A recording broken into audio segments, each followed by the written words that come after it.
पढ़ेंगे gene therapy. Gene therapy क्या है कि अगर हमें लगता है कि कोई पर्सन है जिसमें कोई जीन जो है वो एब्सेंट है, इसकी वजह से उसको कोई डिजीज हो गई है, कोई भी पर्सन है जिसके अंदर कोई जीन एब्सेंट है और इसकी वजह से उसको कोई डिजीज हो गई है, ठीक है, तो हम क्या करेंगे, हम उस पर्सन का वो सेल निकालेंगे जिसके अंदर वो जीन नहीं है, उस सेल के अंदर हम उस जीन को इंसर्ट करेंगे, एक नॉर्मल पर्सन से वो जीन लेकर उसे हम इंसर्ट करेंगे। This is gene therapy. Applications of biotechnology में ये सबसे बढ़िया एप्लीकेशन है और बहुत ही रेवोल्यूशनरी एप्लीकेशन है कि अगर किसी के अंदर बाय जेनेटिक डिफेक्ट नेचर ने ही कोई जीन नहीं बनाया तो हम एक नॉर्मल इंसान का जीन निकालकर उसके अंदर डाल दें with the help of rDNA technology. और ऐसा हो भी चुका है इन द ईयर 1990। 1990 में एक 4 साल की लड़की जिसको एक डिजीज थी SCID। SCID की फुल फॉर्म है severe combined immuno deficiency. Severe combined immuno deficiency, ये डिजीज में क्या है,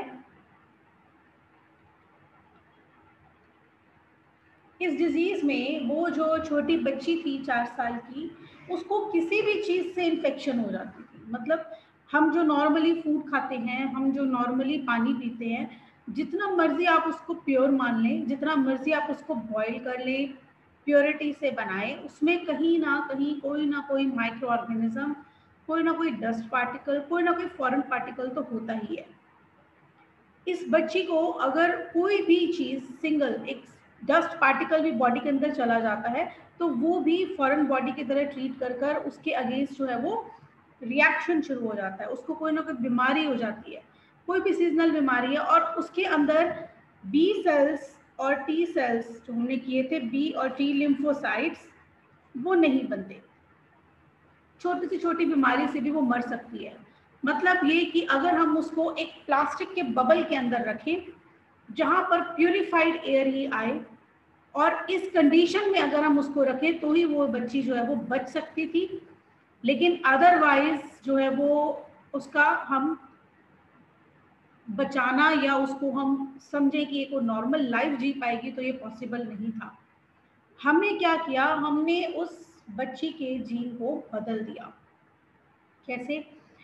ऐसा उस लड़की के साथ SCID ये डिजीज क्यों हुई उसको, इसके होने का कारण ये था कि उसके अंदर एक एंजाइम दैट इज ADA,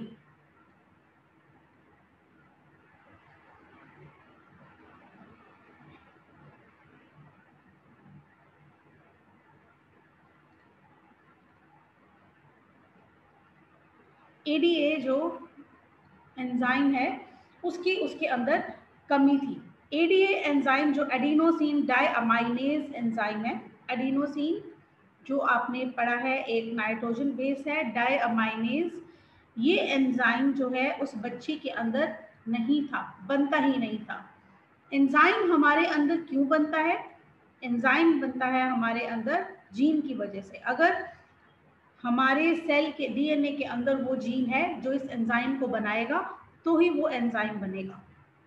खाली ये एंजाइम नहीं, हमारी बॉडी के अंदर अब तक आपने जितने भी एंजाइम्स के बारे में पढ़ा है वो एंजाइम्स ऐसे ही बनते हैं। हमारे अंदर अगर जीन होगा तो एंजाइम बनेगा और एंजाइम होगा तो आगे प्रोसेस चलेगा। तो ये जो ADA एंजाइम है इसका बेसिक फंक्शन क्या है? T और B लिम्फोसाइट्स को बनाना। T और B लिम्फोसाइट्स जो क्या हैं, हमारे इम्यूनिटी के सेल्स हैं। हम ह्यूमन हेल्थ एंड डिजीजेस में इसके बारे में डिटेल में पढ़ चुके हैं।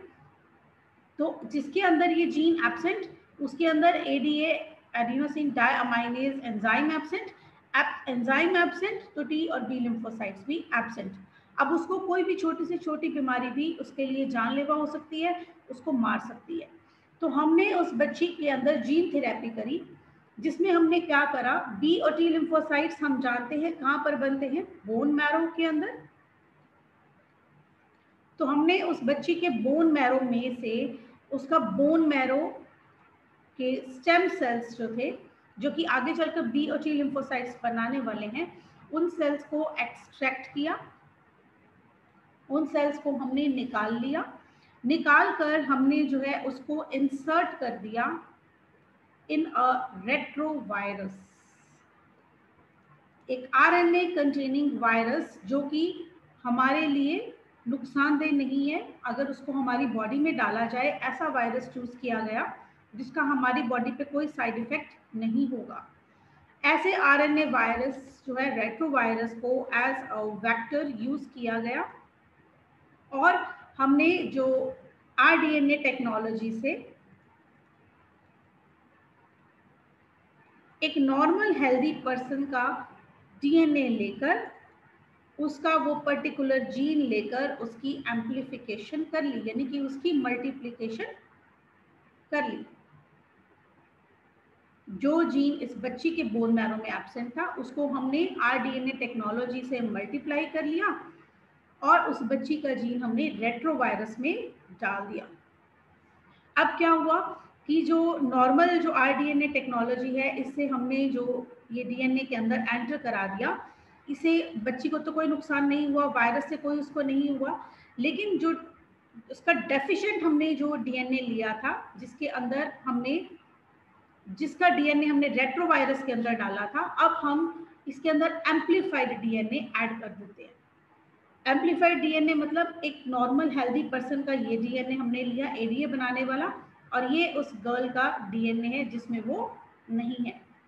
हमने इस डीएनए को पहले रेट्रोवायरस में डाला, और रेट्रोवायरस की इन्फेक्शन हमने किसको करा दी, उस बच्ची को करा दी।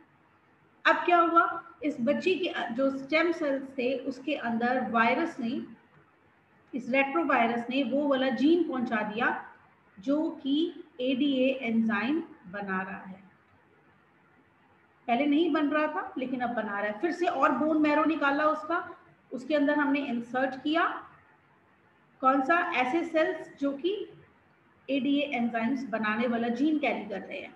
ऐसे करके हमने उसके पूरे बोन मैरो को ट्रांसप्लांट कर दिया। किससे, ऐसे स्टेम सेल से जिनके अंदर एडीए बनाने वाला जीन प्रेजेंट है। एक बार की बात थी, हमने उसके सारे बोन मैरो को ट्रांसप्लांट कर दिया। उसके बाद फॉर द लाइफ टाइम, पूरी जिंदगी के लिए उसके अपने ही बोन मैरो के सेल्स, जिन्हें हम क्या बोलते हैं, स्टेम सेल्स, जिन्हें हम बोलते हैं स्टेम सेल्स, वो अब खुद से ही अपना एडीए बनाने लग गए। अब उस गर्ल के अंदर एडीए बनने लग गया, यानी कि उसके टी एंड बी लिम्फोसाइट्स बनने लग गए। तो इस तरह से हमने आरडीएनए टेक्नोलॉजी को यूज कर हमने रिकॉम्बिनेंट डीएनए पहले रेट्रोवायरस के अंदर बनाया, फिर उस रेट्रोवायरस के अंदर जो है उसकी मल्टीप्लिकेशन कराई, मल्टीप्लिकेशन करके हमने उसको बोन मैरो के अंदर इंजेक्शन के थ्रू डाल दिया। गर्ल के अंदर डाला, उसके अंदर जो है नए स्टेम सेल्स हमने पैदा कर दिए, बना दिए, जिनके अंदर वो जीन था एडीए बनाने वाला। फिर से बोन मैरो निकाला, फिर से नए उसको जो है हमने रेट्रोवायरस के अंदर उसकी एम्प्लीफिकेशन की और फिर से कर दिया। ऐसे करके हमने उसका सारा पुराना बोन मैरो जिसके अंदर एडीए की डेफिशिएंसी वाला जीन था वो निकाल दिया, और नया बोन मैरो हमने उसके अंदर ट्रांसप्लांट कर दिया। अब वो लड़की बिल्कुल हेल्दी है, उसको SCID severe combined immuno deficiency जो डिजीज थी वो नहीं है। अब वो किसी भी तरह की डिजीज से लड़ सकती है। तो इस तरह से हमने सक्सेसफुली पहला जीन ट्रांसफर किया। इसी जीन ट्रांसफर की ही कॉन्टिन्यूशन में हम कई नए और डिजीजेस का भी ट्रीटमेंट ढूंढ रहे हैं, जिसमें सबसे ज्यादा प्रेवलेंट जो डिजीज है दैट इज कैंसर। कैंसर भी हमने जो है ह्यूमन हेल्थ एंड डिजीजेस में पढ़ा था इसके बारे में। कैंसर क्या है, it is also a disease caused due to mutated gene. किसी भी जीन के अंदर म्यूटेशन आ सकती है, जो हमने पढ़ा था, फिजिकल हो सकती है, केमिकल हो सकती है, रेडिएशन की वजह से हो सकती है। जीन ने अपना फंक्शन बदल लिया। जिस जीन का काम ये था कि सेल को डिवीजन से रोकना, कि अब अपनी डिवीजन रोक दो, अब वो सेल को नहीं रोक पा रहा और सेल लगातार डिवाइड करता ही जा रहा है। अगर हम ऐसे जीन जो म्यूटेट हो गया है किसी भी कैंसर पेशेंट का निकाल दें, और उसकी जगह एक नया हेल्दी जीन जो है एक हेल्दी ह्यूमन बीइंग से, जो कि जिसको मालूम है कि मुझे डिवीज़न कहाँ पर स्टॉप करनी है, वो डाल दें, तो हमें कैंसर का भी ट्रीटमेंट मिल सकता है। सिमिलरली HIV का ट्रीटमेंट और भी जितनी इनक्योरेबल डिजीजेज हैं उन सब का भी ट्रीटमेंट जो है हम कर सकते हैं, और इसी RDNA टेक्नोलॉजी के थ्रू ही इनका ट्रीटमेंट जो है वो ढूंढा भी जा रहा है। नेक्स्ट जो एक और एप्लीकेशन है बायोटेक्नोलॉजी की, RDNA टेक्नोलॉजी की, दैट इज मॉलिक्यूलर डायग्नोसिस।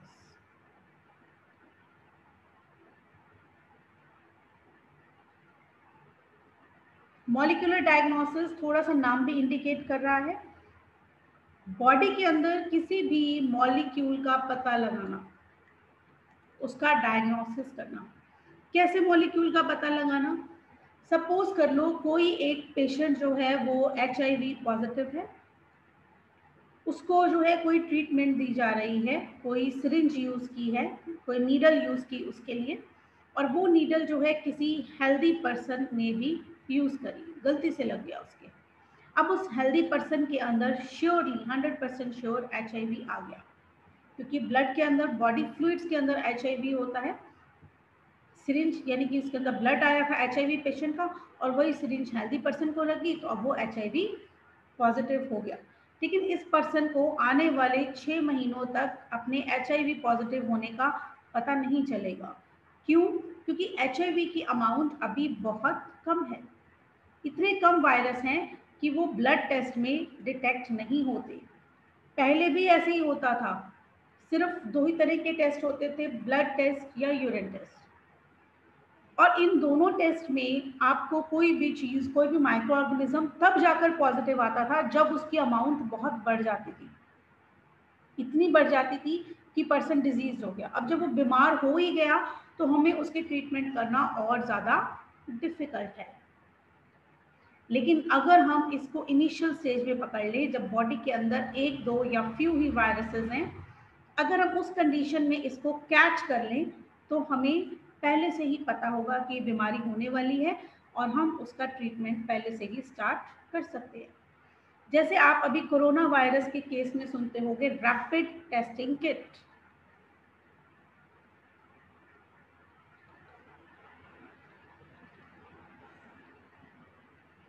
जो टेस्ट हो रहा है कोरोना का, नॉर्मली क्या हो रहा है कि आप देखते हो कि अगर कोई कोरोना पॉजिटिव है तो उसकी पूरी फैमिली का जो है वो कोरोना टेस्ट कराया जाता है।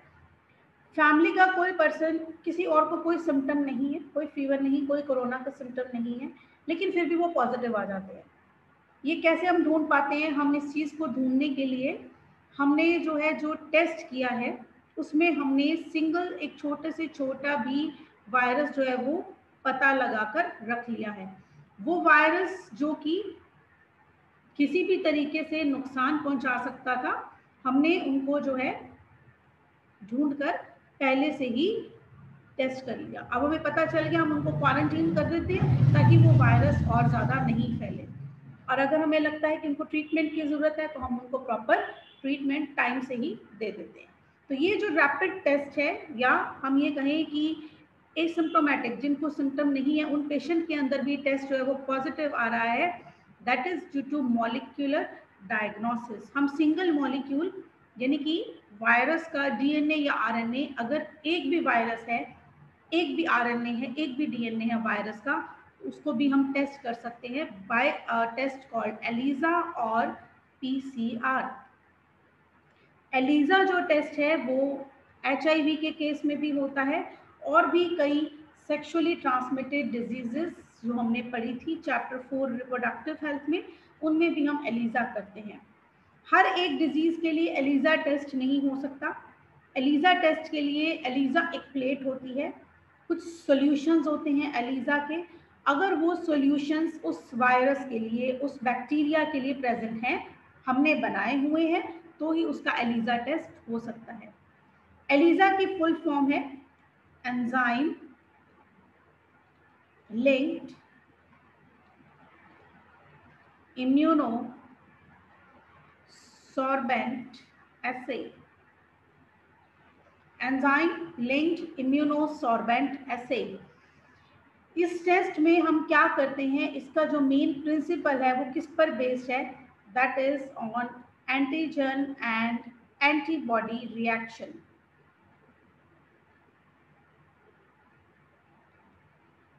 अगर किसी के अंदर कोई भी एंटीजन, एंटीजन क्या होता है, डिजीज कॉजिंग एजेंट, अगर वो प्रेजेंट है, अगर डिजीज कॉजिंग एजेंट प्रेजेंट हुआ तो हमारी बॉडी उसके अगेंस्ट एंटीबॉडी भी जरूर बनाएगी। चाहे वो एंटीबॉडी लड़ पाती है नहीं लड़ पाती, ये बाद की बात है। चाहे वो HIV हो, चाहे वो कैंसर हो, चाहे वो कोरोना वायरस हो, हमारी बॉडी हर एक माइक्रो ऑर्गेनिज्म, हर एक फॉरेन बॉडी के लिए एंटीबॉडी तैयार करती है। ये बाद में पता चलता है कि एंटीबॉडी ने एंटीजन को हराया या एंटीजन ने एंटीबॉडी को हराया। अगर एंटीजन जीत जाता है तो हम बीमार पड़ जाते हैं, और अगर हमारी एंटीबॉडी जीत जाती है इस लड़ाई में तो हम एसिम्प्टोमेटिक, हमें कोई बीमारी नहीं होती, हमें पता भी नहीं चलता कि ये जो फॉरेन बॉडी है या माइक्रो ऑर्गेनिज्म है हमारी बॉडी में कभी आया भी था। तो हम क्या करते हैं, हम ELISA टेस्ट में हम चेक करते हैं क्या इस पर्सन के अंदर वो एंटीजन है और क्या इसके अंदर एंटीबॉडी भी है। एंटीबॉडी का होना भी एक इंडिकेशन है कि एंटीजन आया था। कभी कभी ELISA में हम एंटीजन को नहीं पता लगा पाते तो हम एंटीबॉडी का पता लगा लेते हैं कि अगर इसके अगेंस्ट एंटीबॉडी बनी है इसका मतलब ये एंटीजन अंदर आया है, तो ही आया है। एंटीबॉडी ऐसे बनती ही नहीं है जब तक कि एंटीजन अंदर नहीं आए।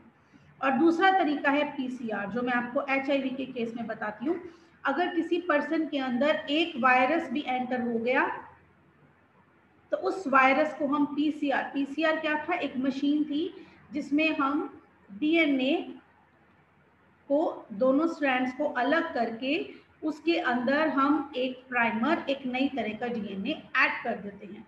तो यहाँ पर जो नई तरह का DNA जो ऐड होगा वो क्या होगा, वायरस का DNA। अगर ब्लड के अंदर, सैंपल के अंदर वायरस का DNA है तो उसकी मल्टीपल कॉपीज बनाकर देखी जाती हैं कि क्या ये वायरस है, बैक्टीरिया है, क्या है। वायरस है तो कौन सा है, HIV का है, हेपेटाइटिस B का है, हेपेटाइटिस C का है, और हमें इसकी मल्टीपल कॉपीज बनाकर पता चल जाता है कि ये वायरस कौन सा है। इतनी अमाउंट में ब्लड में आ जाता है कि हम उसे डिटेक्ट कर सकते हैं। क्लियर है इतना? इतना टॉपिक क्लियर है बेटा सबको? Molecular diagnosis, yes ma'am. ठीक है, वेरी इंपॉर्टेंट है ये molecular diagnosis. ELISA test actual में करते कैसे हैं ये हम पढ़ेंगे चैप्टर 6 के अंदर, मॉलिक्यूलर बेसिस ऑफ इनहेरिटेंस के अंदर, ठीक है। तो नेक्स्ट है ट्रांसजेनिक एनिमल्स। बहुत बार सिंपल सा टॉपिक है इसके बाद वाले सारे, और अगर क्लास हमारी खत्म हो जाएगी तो आपको रीज्वाइन भी करना है। आज ये चैप्टर हम कंप्लीट करेंगे। ट्रांसजेनिक एनिमल्स, ट्रांसजेनिक एनिमल्स जो है इन पर भी क्वेश्चन बहुत बार आया हुआ है बोर्ड में। इस चैप्टर में से आपको 1, 2 और 3 तीनों तरह के क्वेश्चंस आने हैं। तो ट्रांसजेनिक एनिमल्स क्या है कि हमने रिकॉम्बिनेंट DNA टेक्नोलॉजी से नई तरह के एनिमल्स भी बनाए हैं। जैसे आप क्लोन सुनते हो, क्लोनिंग भी हुई है। पहले जो क्लोन किया गया था एक शीप पर, दैट इज डॉली, उस शीप का नाम रखा गया था डॉली, शीप का ही क्लोन बनाया गया था। तो ऐसे ही हमने ट्रांसजेनिक एनिमल्स भी बनाए हैं। कुछ हॉलीवुड की और कुछ बॉलीवुड की मूवीज में भी आप जो है ट्रांसजेनिक एनिमल्स और ह्यूमंस के बारे में भी देख सकते हो। जैसे बॉलीवुड में तो कहीं आते हैं, जैसे आपके एवेंजर्स वगैरह हैं, इनमें स्पेशल पावर्स हैं, किसी में हीट की पावर है, किसी में कुछ पावर है, आप ये देखते हो। बॉलीवुड की मूवी देखो तो एक वो मूवी आई थी आई थिंक क्रिश, उसमें उन्होंने एक हाइब्रिड्स बनाए थे। अगर आपने देखा हो कि एक ह्यूमन बीइंग और फिश का, कि वो पानी में रह सकते हैं, ऐसे ही ह्यूमन बीइंग और लीजर्ड का, तो वो दीवारों पे चल रहा था। तो दे वर ट्रांसजेनिक एनिमल्स। ह्यूमन बींग्स का एनिमल्स के साथ DNA को जो है वो मिक्स कर कर नई तरह के एनिमल्स बनाए थे। तो वो एक फिक्शन नहीं है, कोई एक सोच नहीं है, ऐसा हम सच में एनिमल्स बना चुके हैं जिनमें 2 तरह के हम कैरेक्टर्स रखते हैं। जैसे कि अभी आप प्रेजेंट की एग्जांपल ले लो कि कोरोना की आप देख रहे हो कि वैक्सीन तैयार की जा रही है। तो ये जो वैक्सीन है इसकी पहले टेस्टिंग होगी। टेस्टिंग आप हमेशा पढ़ते हो कि पहले एनिमल्स पर होती है, तो एनिमल्स और ह्यूमन बींग्स के डीएनए में फर्क तो है, हमें कैसे पता चलता है? तो ये टेस्टिंग के लिए हमने स्पेशल अलग से एनिमल्स बनाए हैं, ऐसे एनिमल्स जिनमें हमने ह्यूमन बींग्स के डीएनए जो है वो मिक्स कर दिए। दे आर ट्रांसजेनिक एनिमल्स, जिनके हमने जीन्स को ट्रांसफर कर दिया है, चेंज कर कर बनाया। ऐसे एनिमल्स अब ह्यूमंस जैसे कैरेक्टर जैसे हैं, और हम जो है इन एनिमल्स के ऊपर टेस्टिंग कर कर देखते हैं कि क्या ये दवाई जो है हमारे ऊपर सही असर दिखाएगी या इसका कोई साइड इफेक्ट होगा तो वो क्या होगा। जो इफेक्ट एनिमल पर आएगा हम मान लेते हैं कि यही साइड इफेक्ट या अच्छा इफेक्ट, पॉजिटिव इफेक्ट जो है वो ह्यूमन बींग्स पर भी होगा। तो इस तरह से हमने आरडीएनए टेक्नोलॉजी से स्पेशल तरह के डीएनए को ऐड कर कर नई तरह के एनिमल्स बनाए हैं। They are transgenic animals. Transgenic animals जो है ज्यादातर एम्ब्रियो के अंदर डीएनए या हम एग जो होता है प्लांट्स का देखें तो उनके अंदर एक नया डीएनए इंसर्ट कर कर बनाते हैं। ऐसा नहीं कि एक फुल फ्लेज ग्रोन एनिमल है और जैसे हम पिग ले लें, ट्रांसजेनिक पिग बनाते हैं अगर, तो ऐसा नहीं कि पिग पूरा बड़ा हो चुका है उसको हम बना रहे हैं। जब पिग एम्ब्रियो की फॉर्म में, हम एम्ब्रियो का ही डीएनए बदल देते हैं। तो इस तरह से जो हम नई तरह के बनाते हैं वो कहलाते हैं ट्रांसजेनिक एम्ब्रियो और ट्रांसजेनिक एग, प्लांट्स के केस में एग। तो ये हमने ट्रांसजेनिक एनिमल्स बनाए हैं। फायदे क्या है हमें इन ट्रांसजेनिक एनिमल्स के? सबसे पहले इसकी एप्लीकेशंस क्या है? नॉर्मल स्टडी, हमारे अंदर के नॉर्मल क्या ऑर्गन्स हैं, कैसी उनकी एनाटॉमी है, यानी कि उनका स्ट्रक्चर कैसा है, कैसी उनकी फिजियोलॉजी है, उनका फंक्शन कैसा है, ये सब पता भी हम कैसे लगाते हैं? Through transgenic animals. दूसरा है टू स्टडी डिजीजेस, बीमारियों का पता लगाने के लिए कि ये डिजीज जो है या ये जो वायरस है ये किस तरह से एक्ट करेगा, क्या इसका इफेक्ट होगा एनिमल पर, क्या इसका इफेक्ट होगा ह्यूमन बींग्स पर, ये सब पता लगाने के लिए भी हम करते हैं। And to produce biological agents. Biological agents मतलब नई नई तरह के प्रोडक्ट्स बनाने के लिए, आरडीएनए टेक्नोलॉजी बनाने के लिए, जैसे हमने वेक्टर यूज किए थे तो वेक्टर की तरह, और मल्टीप्लिकेशन के लिए, एम्प्लीफिकेशन के लिए भी हम एनिमल्स को यूज करते हैं। ठीक है, जैसे एक हमने बनाई है ट्रांसजेनिक काउ, दैट इज रोजी, उसका नाम है रोजी, ट्रांसजेनिक काउ बनाई है। इसके अंदर हमने जो है ह्यूमन बींग्स का डीएनए डाला, ह्यूमंस का जो है डीएनए डाला गया है। अब ये जो काउ है, तो ये काउ का जो मिल्क है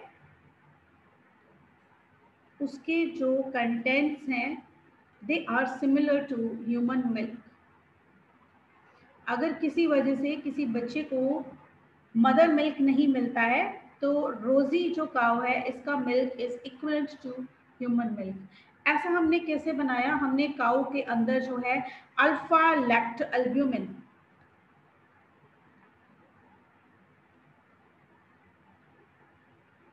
इसको ऐड कर दिया। कैसे? वो डीएनए हमने डाल दिया जो कि ह्यूमन बींग्स के अंदर अल्फा लैक्ट अल्ब्यूमिन बनाता है, ये एंजाइम बनाता है जिसके अंदर ह्यूमन बींग्स के मिल्क जो है वो न्यूट्रिशियस होता है, उसके अंदर इम्यूनोग्लोबिन्स होते हैं जो काउ मिल्क में एब्सेंट होते हैं, लेकिन अब रोजी के मिल्क के अंदर ये सब भी प्रेजेंट है। तो इसको मदर मिल्क का हम सब्स्टिट्यूट की तरह भी यूज कर सकते हैं। प्लस हमने इसकी प्रोडक्शन भी बढ़ा दी, इसके अंदर प्रोटीन का कंटेंट भी बढ़ा दिया है। जो इसका 1997 में सबसे पहले ये काउ जो है वो बनी थी रोजी, और नॉर्मल जो काउ है उसके प्रोटीन के कंपैरिजन में 1 लीटर के अंदर 2.5 ग्राम जो है वो प्रोटीन प्रेजेंट है, that is similar to human milk. इस तरह से हमने जो है ट्रांसजेनिक एनिमल्स का यूज किया है। दूसरा है वैक्सीन की स्टडी करने के लिए, जैसे अब वैक्सीन्स बन रही हैं, नई नई बीमारियां आ रही हैं तो उनके लिए वैक्सीनेशंस भी तैयार हो रही हैं, तो उनकी पहले ह्यूमन की सेफ्टी की, लोगों को, इंसानों को लगाएंगे तो इसका क्या इफेक्ट रहेगा, ये भी देखने के लिए हम ट्रांसजेनिक एनिमल्स को ही यूज करते हैं। एंड फॉर केमिकल सेफ्टी, कोई नई दवाई बनती है, कोई नया केमिकल बनता है जिसका छिड़काव करना है, वो ह्यूमन बींग्स की बॉडी पर कैसा एक्ट करेगा, उसका क्या इफेक्ट होगा, ये सब स्टडी करने के लिए भी हमने ट्रांसजेनिक एनिमल्स को बनाया है। तो ये सब हम जेनेटिक इंजीनियरिंग, केमिकल इंजीनियरिंग के थ्रू हमने अब तक बना लिया है। लेकिन इतने सारे नए काम करने के साथ साथ नई कॉम्प्लिकेशंस भी सामने आई हैं। नई कॉम्प्लिकेशंस क्या आई हैं? सबसे पहले हम उसको करने के लिए हमें पता होना चाहिए व्हाट आर एथिक्स। जो नई कॉम्प्लिकेशंस आई हैं वो हैं एथिकल इश्यूज। एथिक्स क्या होते हैं? एथिक्स का मतलब होता है कि एक कुछ लोगों की कम्युनिटी है, ग्रुप है कुछ लोगों का, वो सब मिलकर कुछ रूल्स बनाते हैं कि what is wrong and what is right, क्या ठीक है और क्या गलत है। जैसे आप देखते हो डॉक्टर्स की एसोसिएशन होती है, वो डिसाइड करते हैं कि हमने इस तरह के पेशेंट को पूरी एसोसिएशन में किसी ने भी ऐसे अटेंड नहीं करना, या अगर कोई पेशेंट इस तरह का करता है तो हम सभी मिलकर उनसे लड़ाई करेंगे, हम गलत के खिलाफ लड़ेंगे। लेकिन उसके लिए वो कुछ नॉर्म्स तैयार करते हैं कि क्या हमारी प्रैक्टिस के लिए ठीक है और क्या गलत है। ऐसे ही टीचर्स की एसोसिएशन होती है, मार्केट में दुकानदारों की एसोसिएशंस होती हैं, तो वो एथिक्स यानी कि कुछ रूल्स डिसाइड करती हैं कि हमारे प्रोफेशन के हिसाब से क्या ठीक है और क्या गलत है। ऐसे ही कुछ एथिक्स जो है they are known as bio ethics. Bio ethics मतलब लिविंग ऑर्गेनिजम्स को जहां पर इन्वॉल्व किया जाता है in the biotechnology, biotechnological procedures के लिए जहां लिविंग ऑर्गेनिजम्स को यूज किया जाता है, वहां पर उनके लिए कुछ एथिक्स बनाए गए हैं and they are known as bio ethics. ये बायो एथिक्स क्या कहते हैं कि अगर आपने कोई चीज नई बनाई है, जैसे आपने कोई भी नई खोज की है, या आपको किसी नए प्लांट के बारे में पता चला, नई किसी मेडिसिन के बारे में पता चला है, तो आप उस नई अपनी डिस्कवरी को पेटेंट कराएं।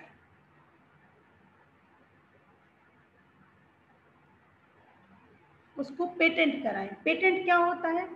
पेटेंट होता है कि कुछ लोगों का मिलकर एक यूनियन बन जाती है, आप उसमें अपनी प्रोडक्ट को रजिस्टर कराते हैं कि ये चीज़ मैंने खोज की है, ये डिस्कवरी मेरी है।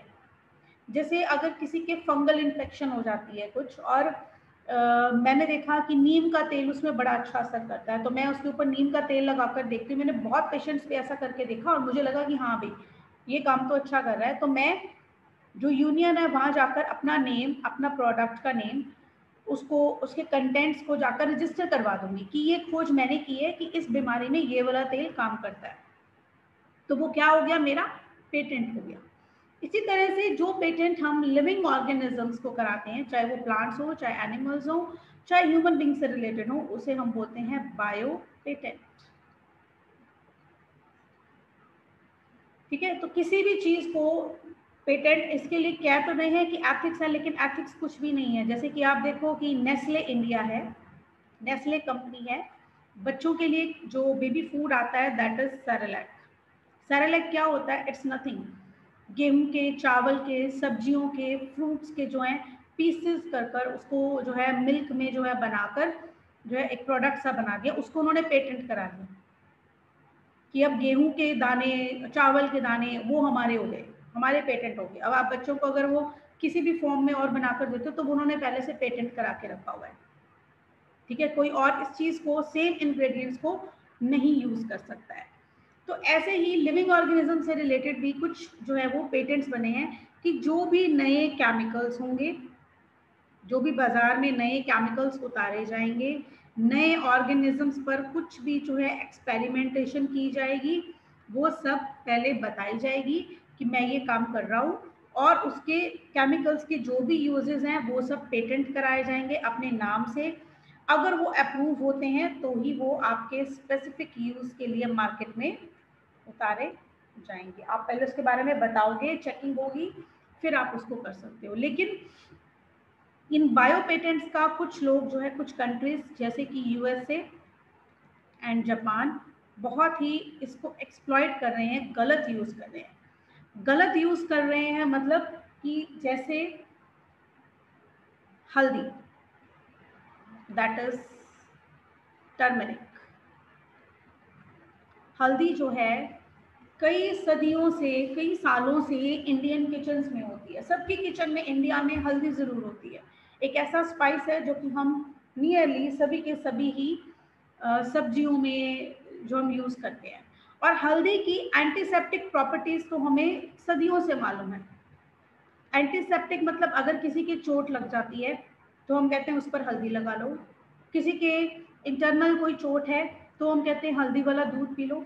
किसी के कोई स्वेलिंग हो, जैसे मांस फट जाता है, फ्रैक्चर हो जाता है, तब भी हम उसको हल्दी वाला दूध देते हैं, क्योंकि हल्दी के अंदर एंटीसेप्टिक प्रॉपर्टीज हैं। ये सेप्टिक यानी कि कोई भी तरह की इन्फेक्शन नहीं होने देती, अंदर इन्फ्लामेशन से हमें बचाती है। तो ये बात हमें सदियों से मालूम है। लेकिन यूएसए ने अभी कुछ साल पहले 2003-4 के राउंड अबाउट टर्मरिक, हल्दी को पेटेंट करा लिया। उन्होंने ये कहा कि हल्दी की, उन्होंने टर्मरिक की एक पेस्ट बना दी। उन्होंने ये कहा कि आपके छोटी मोटी जो भी चोट लगती है, कट वुंड्स हैं, उस पर आप ये टर्मरिक पेस्ट लगाओ। और ये यूएसए का पेटेंट है, क्योंकि हमने ढूंढा है कि हल्दी की एंटीसेप्टिक प्रॉपर्टीज हैं। लेकिन इस पेटेंट पर जो है एक रिट लग गया था। इंडिया के ही कुछ लोगों ने जो है इस पर जो है ऑब्जेक्शन खड़ी की कि हल्दी एंटीसेप्टिक है, ये हमें पहले से ही मालूम है और हम इसको एज इट इज यूज कर रहे हैं सदियों से। तो यूएसए का पेटेंट जो है वो फिर कैंसिल हो गया था। अभी भी इसको पेटेंट तो नहीं कह सकते, लेकिन आप मानोगे नहीं, आप में से शायद ही कोई ऐसा होगा जो रोज हल्दी वाला दूध पीता होगा, है ना? है कोई ऐसा जो हल्दी वाला दूध रोज पीता हो? No ma'am. स्टे फिट नहीं ना। लेकिन अगर आप अमेरिका के रेस्टोरेंट्स में अब चले जाओ तो वहां पर हल्दी वाला दूध मिलता है in the name of turmeric latte. तो आपको वहाँ पर टर्मरिक लैटे, जैसे आप मॉकटेल्स जो है, कॉकटेल्स वगैरह या कुछ भी ड्रिंक्स ऑर्डर करते हो, शेक्स वगैरह जाकर रेस्टोरेंट्स में, तो ऐसे ही वहाँ पर इस टाइम पे जो सबसे पॉपुलर है दैट इज टर्मरिक लाटे। वो कुछ भी नहीं है, वो हल्दी वाला दूध है। हल्दी को पीस कर दूध में उबाल कर येलो कलर का मिल्क बनाया गया है, दैट इज टर्मरिक लाटे। और वहाँ के लोग इसको पूरा वो एंजॉय करके पीते हैं। हम इंडियंस, जो हमारी बेसिक ये चीज़ है, अब भी कहा जा रहा है कि हल्दी वाला दूध जो है वो इम्यूनिटी को बढ़ाएगा, आपको कोरोना से लड़ने के लिए भी देगा, लेकिन फिर भी हम में से कोई नहीं पीता है ना। लेकिन वो लोग इसको इंजॉय कर कर एज ए ड्रिंक रेस्टोरेंट में जाकर इतना महंगा जो है पैसे देकर भी इसको जो है वो लोग पीते हैं। तो ये भी एक तरह से उन्होंने हमारी चीज़ ही चुराई है। ऐसे ही उन्होंने नीम का दातुन जो होता है, नीम को भी पेटेंट करा लिया था कि टूथब्रश और टूथपेस्ट से ज़्यादा असर किसका है? नीम की दातुन का। जो यहाँ सदियों से, आज भी अगर आप मॉर्निंग वॉक करने चले जाओ तो कुछ लोग नीम के, अगर कहीं पेड़ लगा होता है तो उसकी छोटी सी टहनी तोड़कर रास्ते में दातुन करते हुए जाते हैं। और किसी भी टूथब्रश, किसी भी आयुर्वेदिक जो नाम से इसे बेचते हैं पेस्ट, उन सब से सबसे ज़्यादा असरदार नीम और बबूल का दातुन होता है, जो हम में से कोई यूज़ नहीं करता। लेकिन अमेरिका में ये नीम का दातुन, एक दातुन जो है वो $10 में बिक रहा है इस टाइम पर। अमेरिका के $10 यानी कि इंटू 100 कर लो, 1,000 रुपए की एक दातुन बिक रही है, जो यहाँ फ्री में मिलती है और हम यूज़ नहीं करते हैं, जिसको, जो हमें टीथ की हर एक प्रॉब्लम से बचा सकती है। नीम का दातुन करने से ना कभी कीड़ा लगता है, ना ही आपके दांतों में कभी कोई स्वेलिंग, कोई इन्फेक्शन कभी भी नहीं होती है। आपको ब्रश करने की जरूरत ही नहीं है अगर आप सुबह नीम का दातुन कर लेते हो। इतनी महंगी वहाँ पर ये मिल रही है। उन्होंने ये पेटेंट कराया था, लेकिन वो पेटेंट कैंसिल हो गया। लेकिन अब इंडिया की परमिशन से वो वहाँ पर नीम का दातुन जो है वो बेच रहे हैं। वॉलमार्ट वगैरह बड़े बड़े जो उनके मॉल्स हैं, वहाँ पर ये सब कुछ वो अभी भी बेच रहे हैं। तो दिस इज बायो, इसको हम क्या बोलेंगे, दिस इज बायो पायरेसी। उन्होंने हमारा टर्मरिक लेटे यानी कि हल्दी वाला दूध चुराया, हमारी नीम की दातुन चुराई। तो उन्होंने क्या करी, पायरेसी करी। जैसे कि आपको टीवी में ऐड आता है कि पायरेटेड मत यूज करो सीरीज, पायरेटेड मूवीज मत देखो, मतलब ओरिजिनल देखो, उसकी जो धोखे से कॉपी बनाई गई है उसको मत देखो सीरीज पर, अपने नेट पर।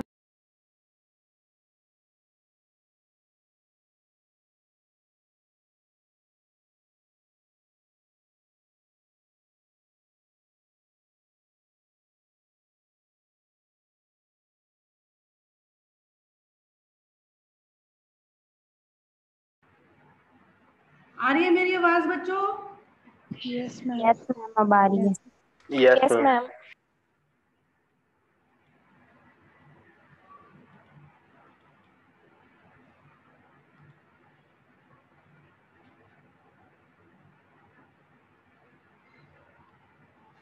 तो दिस इज बायोपायरेसी, यानी कि किसी की चीज को अपनी चीज कहकर बेच देना और उससे फायदा उठाना, दैट इज बायोपायरेसी। ये एक एथिकल इशू जो है बायोटेक्नोलॉजी से रिलेटेड आ रहा है।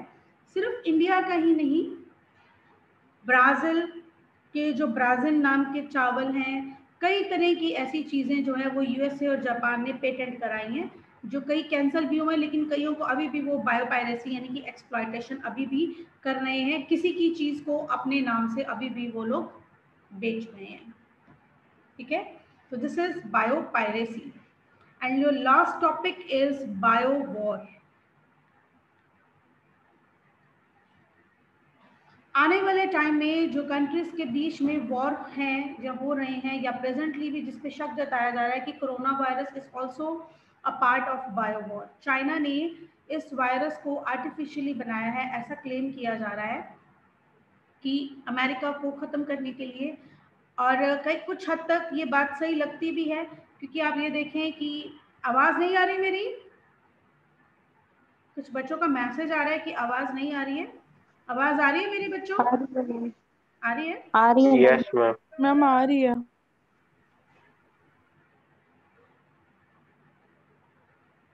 तो बायो वॉर क्या है कि कोई भी ऐसा वायरस या कोई भी ऐसा माइक्रो ऑर्गेनिज्म जो है उसको आप एयर में, वाटर में, सॉइल में, किसी भी मीडियम के थ्रू फैला दें, और वो जो है उस कंट्री के सभी लोगों को जो है वो अफेक्ट करेगा।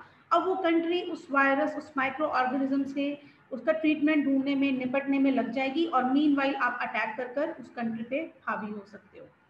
ऐसा ही शक जताया जा रहा है कि कोविड-19 भी बायो वॉर का ही एक पार्ट है।